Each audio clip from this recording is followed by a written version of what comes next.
आपको हमारा channel develop गुरु में स्वागत है।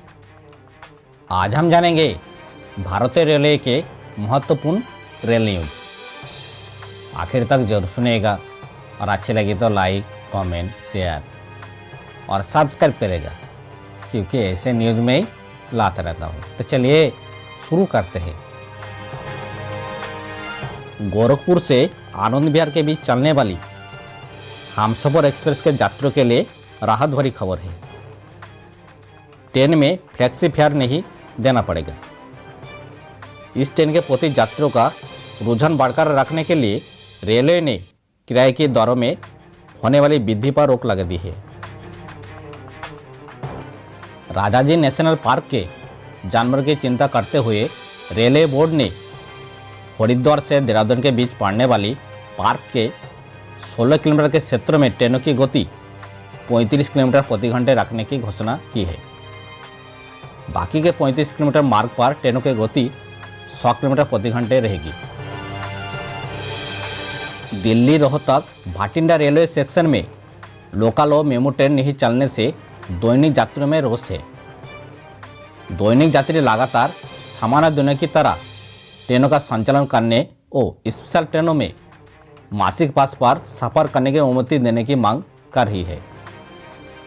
दिल्ली रोहतक दैनिक रेल यात्री समिति ने बुधवार को रेल मंत्री पीयूष गोयल को पत्र लिखा कि ट्रेन चलाई जाए और सिरसा एक्सप्रेस का रेल मार्ग में बदलाव नहीं करने की मांग की है। डिवीजन रेल प्रबंधक विजय कुमार पंजीवार ने बुधवार को यात्री सुविधा के विकास में भाटनी अडिहार दोहरीकरण कार्य का निरीक्षण किया। उन्होंने महापुर सादात स्टेशन के बीच पड़ने वाली लेवल क्रॉसिंग व अंडरपास का निरीक्षण किया। इससे जुड़ी समस्या के निदान के लिए संबंधित को दिशा निर्देश दिया। चिरईडोंगी से मंडला के बीच बॉडगल लाइन कंप्लीट होने के बाद सीआरएस का निरीक्षण होते ही ट्रेन चलाने की अनुमति पिछले महीने से प्रदान कर दी थी, लेकिन इलेक्ट्रिक लाइन का कार्य पूरा ना होने से इस पर इलेक्ट्रिक इंजन से सीआरएस निरीक्षण नहीं हो सका। अब इलेक्ट्रिफिकेशन का काम अंतिम दौर में है। काम पूरा होने के बाद इलेक्ट्रिक इंजन से सीआरएस होना है, जिसकी तैयारी भी रेलवे विभाग कर रही है। इसी महीने में संभावना जताई जा रहा है।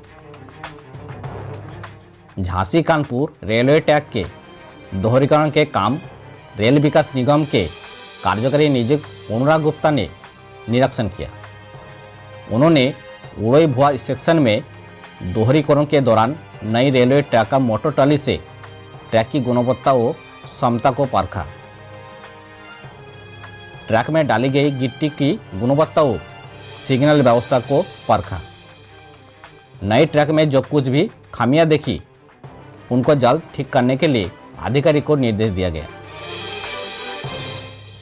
गौरतलब है कि कुछ साल पहले ही दिल्ली आगरा रूट पर तकरीबन 250 kilometre national automatic train protection system के सफल परीक्षण के बाद रेलवे ने जल्द ही 1200 किलोमीटर ट्रैक को इस सिस्टम से लैस करने की योजना तैयार की है। रेलवे के मुताबिक आगामी 10 सालों के दौरान 2030 तक सभी ट्रैक को इस सिस्टम से लैस करने की योजना है। इस योजना के तहत सबसे पहले ट्रेन की रफ्तार दिल्ली मुंबई और दिल्ली कोलकाता रूट पर बढ़ेगी। बीते साल मार्च में लॉकडाउन लागू होने के साथ ही रेलवे द्वारा बंद की गई ट्रेनों में से 70% वापस पटरी पर दौड़ने लगी है। हालांकि ये बात अलग है कि रेलवे विभाग ने यात्रियों से वापस लिए महत्वपूर्ण सुविधा नहीं लौटाई है। इस बात से रेल यात्री में नाराजगी बढ़ रही है। 30 किलोमीटर तक कोल ब्लॉक मिलने की वजह से अटकी पड़ी गोड्डा पीरपंती नई रेल लाइन का परियोजना का रास्ता अब साफ हो गया है। गोड्डा के सांसद के आग्रह पर कोयला मंत्री प्रहलाद जोशी ने इस प्रोजेक्ट को हरी झंडी देते हुए पत्र भेजकर बताया कि गोड्डा पीरपंती रेल परियोजना चिन्हित हो चुकी है। ये प्रोजेक्ट बरकरार है। रेलवे भी इस प्रोजेक्ट में निवेश कर रही है। मुरादाबाद रेल प्रशासन की ओर से ग्रीन ऊर्जा के बढ़ावा देने के लिए रेलवे स्टेशन पर सोलर प्लांट लागू कर दिया गया है। दिन में सोलर प्लांट की बिजली से उपकरण चलाई जाएगी। उत्तर मध्य रेलवे और पूर्वोत्तर रेलवे के महाप्रबंधक विनीत कुमार त्रिपाठी ने एनसीआर क्षेत्र के नई दिल्ली हावड़ा और नई दिल्ली मुंबई ट्रैक में 160 किलोमीटर प्रति घंटे की करने के लेकर फील्ड स्तर की तैयारी की समीक्षा की है। इस दौरान बिजली आपूर्ति व्यवस्था में सुधार संबंधी कार्यों की स्थिति जानी।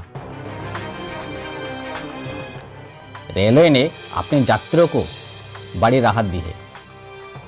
अब ट्रेन छूटने समय से 4 घंटे पहले बांधने वाली चार्ट के बाद बर्थ खाली होने पर किराया में 10% का रियायत मिलेगा।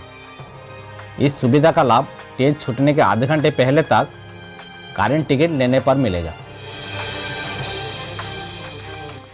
प्राइवेट ट्रेनों को 160 किलोमीटर प्रति घंटे की अधिकतम गति के हिसाब से डिजाइन किया जाएगा, जिसका फायदा यह होगा कि यात्रियों के यात्रा के पूरे समय में कमी आएगी। ट्रेन का रनिंग टाइम संबंधित रूट में चलने वाली सबसे तेज ट्रेन की तुलना में या उससे तेज होगी। कैथल से पाटियाला नई रेल लाइन की मांग को लेकर लोक सेवा के मंच ने सांसद नायब सैनी से मिली। प्रधान ओम प्रकाश मुडरेजा ने कहा कि रेल लाइन बिछाने से व्यापार को बढ़ावा मिलेगा और कस्बा सिबन भी दिल्ली, जालंधर, लुधियाना के साथ साथ देश के बाकी हिस्सों से जुड़ जाएगा। उन्होंने कहा कि कैथल से भाया नरवाना भाया कुरुक्षेत्र रेल लाइन है। पाटियाला से अमृतसर तक रेल लाइन है, परंतु कैथल से पाटियाला 65 किलोमीटर रेल लाइन नहीं है। ये मांग पूरी होने से छोटे छोटे गांवों को जनता को काफ़ी लाभ मिलेगा। जींद से हिसार के बीच अभी तक सीधे रेल लाइन कनेक्टिविटी नहीं है। अभी तक जींद से भाया हांसी होकर हिसार का रास्ता तय करना पड़ रहा है। अब नए साल में इस प्रोजेक्ट पर काम शुरू होने की उम्मीद है।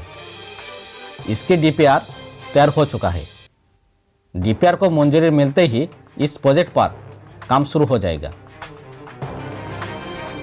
किऊल मोकामा रेलखंड पर अवस्थित डुमरी हॉल्ट पर सभी मेमो और पैसेंजर ट्रेन का परिचालन जल्द प्रारंभ करने तथा बाड़िया में चल रही आमरण अनशन के समर्थन में डुमरी हॉल्ट पर 1 दिवसीय शांतिपूर्ण सांकेतिक धरना गुरुवार को दिया जाएगा।